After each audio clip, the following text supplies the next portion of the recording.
I'm very excited today to bring you an opportunity to join a global movement called Sex Ed Sit Out.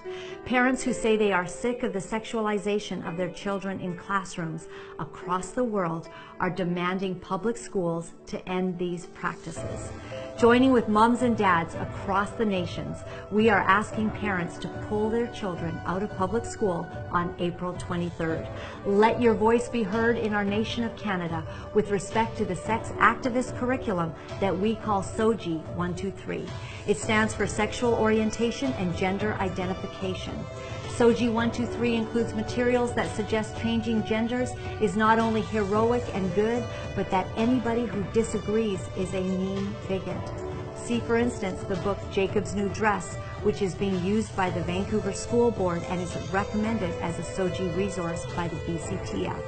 But teaching boys that they can swap genders and live as girls, or that girls can live as boys, is a confusing and a very dangerous social experiment with serious potential consequences.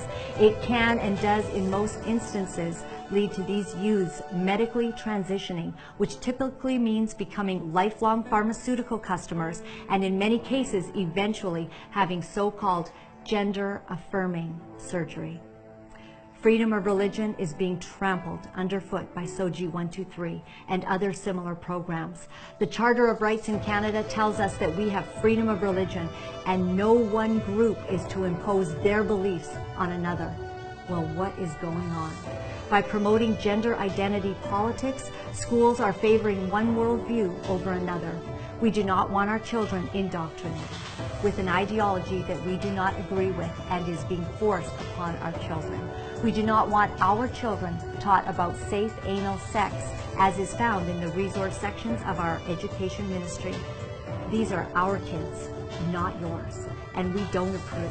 While schools are sexualizing our teens and dismissing parental rights, we have an opportunity to say not on our watch.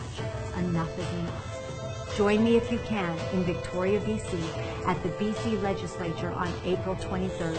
Bring your kids for a time of fun and teach them how to stand up as Canadians for what we believe in. If you cannot come to Victoria, watch for further details of organized events happening in BC. It is time to rise up and refuse to be run over by the radical activists who do not value our rights and freedoms. Let's let our voices and actions be known as we have a SOGI sit-out on April 23rd, joining the world. Parents, you can tell your kids you can stay home from school today and make a stand for what is right.